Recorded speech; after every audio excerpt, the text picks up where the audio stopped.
இன்று மாற்றத்தின் நாள். மாற்றம் உண்டு.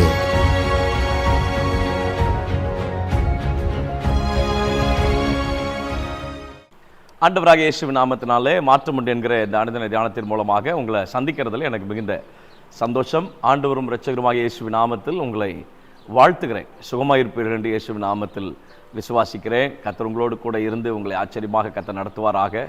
இந்த நாள் உங்களுக்கு ஆசீர்வாதமான நாளாக, நீங்கள் எதிர்பார்க்கிற நன்மைகளை இந்த நாளிலே, இந்த மாதத்திலே, இந்த வருஷத்தின் நிறைவுக்குள்ளதாக நீங்கள் பெற்றுக்கொள்வதற்கு ஆண்டவர் உங்களுக்கு உதவி செய்யட்டும் என்று நான் ஜெபிக்கிறேன். ஏனென்றால் நம்முடைய ஆண்டவருக்கு பல நாமங்கள் உண்டு. அதில் ஒரு நாமம் அவர் இல்லாதவைகளை இருக்கிறவைகளை போல அழைக்கிற ஆண்டவர்.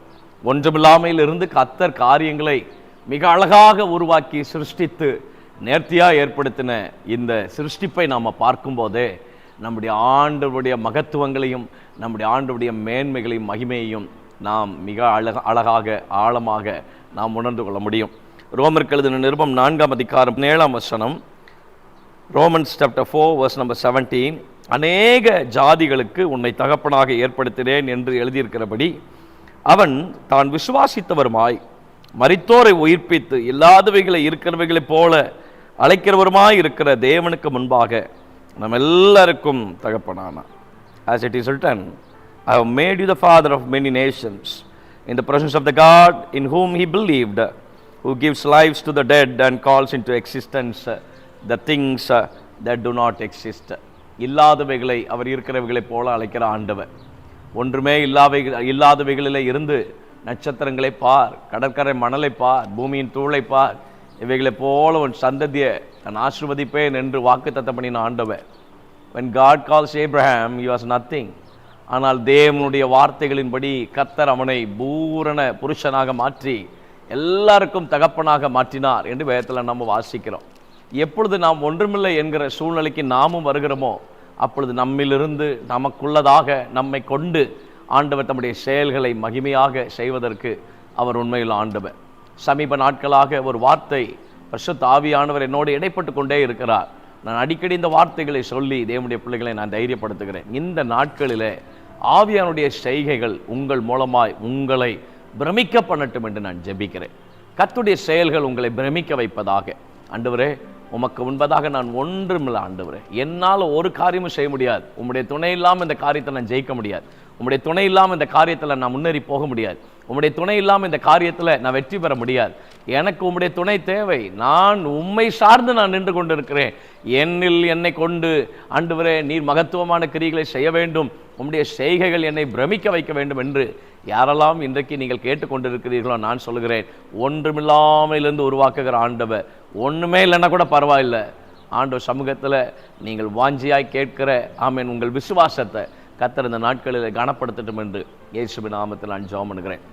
ராஜாக்களின் புஸ்தகம் ஆமென் 18ஆம் அதிகாரத்தில் நாம் வாசிக்கும் போது 43, 44 வசனங்களை நீங்கள் வாசித்து பார்ப்பேன் என்று சொன்னால், ஆமென் ஸ்தோத்திரம், தன் ஊழியக்காரனை நோக்கி நீ போய் சமுத்திரமுகமாய் பார் என்றான். அவன் போய் பார்த்து ஒன்றுமில்லை என்றான். நீ இன்னும் 7 தரம் போய் பார் என்றான். 7ஆம் தரம் இவன் இதோ சமுத்திரத்திலிருந்து ஒரு மனுஷனுடைய உள்ளங்கை அத்தனை சிறிய மேகம் எழும்புகிறது என்றான். அப்பொழுது நீ போய் ஆகாப்பை நோக்கி மழை உம்மை தடை செய்யாதபடிக்கு ரதத்தை பூட்டி போய்விடும் என்று சொல் என்றான். அதற்குள்ளாக வானம் மேகங்களினாலும் காற்றினாலும் கருத்து பெருமழை உண்டாயிற்று. ஒன்றுமில்லை. ஊழியக்காரர் சொல்றான் எலியா கிட்ட, ஒன்றுமில்லை. அவன் ஒன்றுமில்லை என்று சொன்னது சரிதான். ஒன்றுமில்லாமையில் இருந்து ஒரு பெரிய இறைச்சலையும் பெருமழையும் உண்டாக்குகிற அற்புதமான ஆண்டவர் நாம் ஆராதிக்கிற ஆண்டவர்.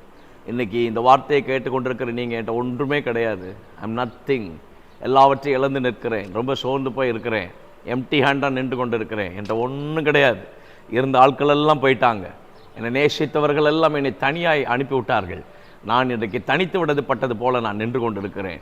எப்படி யோவான் ஆமென் ஸ்தோத்திரம் பத்முவிலே தனித்து தேவனோடு அவன் சஞ்சரித்தானோ அதே போல உங்கள் தனிமையான நேரங்களில் ஆண்டவரோடு பேசுங்க. நீங்கள் பேசும்போது இந்த வார்த்தையை சொல்லி பேசுங்க, ஆண்டவரே நீர் இல்லாதவைகளை இருக்கிறவைகளைப் போல அழைக்கிற ஆண்டவர். எந்தெந்த காரியங்கள் இன்னும் எக்ஸிஸ்டன்ஸ்க்கு வரலையோ அதை நீர் ஆண்டவரை உருவாக்குவதற்கும் வாழ முடியும், சிருஷ்டிப்பதற்கும் வாழ முடியும். இன்னும் உம்மால் ஒரு புதிய கருவை உண்டு பண்ண முடியும். உங்களால் முடியாத காரியத்தில் ஆண்டவர் ஒரு புது கர்ப்பத்தை கர்த்தரால் ஏற்படுத்த முடியும். உம்மால் ஒரு புதிய ப்ராஜெக்ட் எங்களுக்கு ஏற்படுத்தி கொடுக்க முடியும். செத்துப்போன தொழிலை உம்மால் புதிதாக ஆரம்பித்து கொடுக்க முடியும். செத்துப்போன முடிந்து போன காரியத்தை நீர் புதிதாக எங்களுக்கு உருவாக்கி கொடுக்க முடியும். அநேக உறவுகள் சிதைந்து போய் உடைக்கப்பட்டு நொறுக்கப்பட்டு போய் இன்றைக்கு அநேக குடும்பங்கள் உடைந்த சூழ்நிலையில் இனி இவைகள் ஒன்று சேராது என்கிற சூழ்நிலைகளில் ஆண்டவர் உங்கள் குடும்பத்துக்குள்ள ஒரு புதிய கிருபைகளை, ஒரு புதிய பிரசனத்தை, ஒரு புதிய ஐக்கியத்தை, ஒரு புதிய மேன்மையை தேவனுடைய கரம் உங்கள் வாழ்க்கையில் செயல்படுகிறது என்பதை நீங்கள் குறிப்பாய் அறிந்து கொள்வதற்கு என் ஆண்டவர் உங்களுக்கு அனுக்கிரகம் செய்வாராங்க. முடிஞ்சு போச்சு, இனி ஒன்றும் கிடையாது, இனி நம்புறதுக்கு ஒன்றும் இல்லை. நம்புகிறதற்கு ஏதுமில்லாதிருந்தும் கர்த்தரை நம்பி பாருங்க. அவர் இல்லாதவைகளை இருக்கிறவைகளை போல் அழைக்கிற ஆண்டவர். Speak the word. அவருடைய வார்த்தையை பேசுங்க.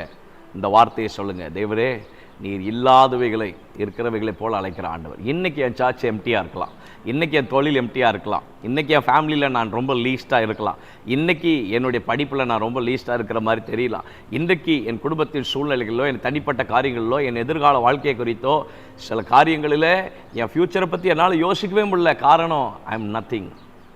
இன்றைக்கி நான் இருக்கிற சூழ்நிலை அப்படித்தான் இருந்து கொண்டு இருக்கிறேன். பயப்படாதீங்க. அவர் இல்லாதவைகளை இருக்கிறவைகளை போல் அழைக்கிற ஆண்டவர். கர்த்தர் நம்புகிற உங்களுக்கு செய்யாமல் யாருக்கு செய்ய போகிற? நிச்சயமாக உங்களை நடத்துவார். அந்த ஹோப்பை விட்டுடாதீங்க. அவர் மேலே இருக்கிற அந்த நம்பிக்கையை விட்டுடாதீங்க. ஆபிரகாமின் தேவன் நம்முடைய தேவன். அதே போல் அந்த ஆபிரகாமின் விசுவாசம் உங்கள் இருதயத்துக்குள்ளே இன்றைக்கு ஒரு தாக்கத்தை ஏற்படுத்தட்டும் நான் ஜெபம் பண்ணுறேன். நீங்கள் அப்படியே சொல்லுங்கள், அவர் இல்லாதவைகளை அவர் இருக்கிறவைகளை போல் அழைக்கிற ஆண்டவர். ஒரு கையளவு மேகம் வந்தால் போதும், பெருமளை உண்டாயிடும். ஒன்றுமில்லைன்னு சொன்ன மனுஷன் கர்த்தர் பெருமலை உண்டு பண்ணி கொடுத்தார். ஒன்றுமில்லைன்னு இன்றைக்கி சொல்கிறீங்களா? உங்கள் வாழ்க்கையில் ஒரு பெருமலையின் இறைச்சலை நீங்கள் காண்பதற்கு என் ஆண்டவர் உங்களுக்கு அனுக்கிரகம் செய்வாராக. இயேசுவின் நாமத்தில் உம்முடைய பிள்ளைகளை ஆசீர்வதிக்கிறேன். கர்த்தருடைய கரம் தாங்கட்டும், தெய்வ பிரசன்னம் வழி நடத்தட்டும். தேவன் எங்களோடு இடைப்படுகிற வார்த்தைகளுக்காக ஸ்தோத்திரம்.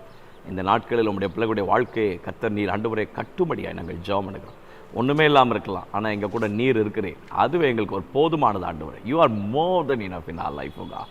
நீர் எங்கள் வாழ்க்கையில் மோர் தென் இனஃப். நீர் எங்களுக்கு போதுமானவர். நீர் போதுமானவர்கள் மிகவும் அதிகமானவர். ஆகவே உம்மை நாங்கள் பிடித்து கொள்கிறோம், சார்ந்து கொள்கிறோம். கர்த்தருடைய கரங்களை தாங்கும்படியாக ஜெபிக்கிறோம். இயேசுவின் நாமத்தில் ஜெபிக்கிறோம் ஜீவனுள்ள பரமபிதாவே, ஆமென். May God bless you. ஆண்டவர் உங்களோடு கூட இருந்து உங்கள் அற்புதமாக, ஆச்சரியமாக, மேன்மையாக நடத்துவாராக. ஆண்டவர் நல்லவர்.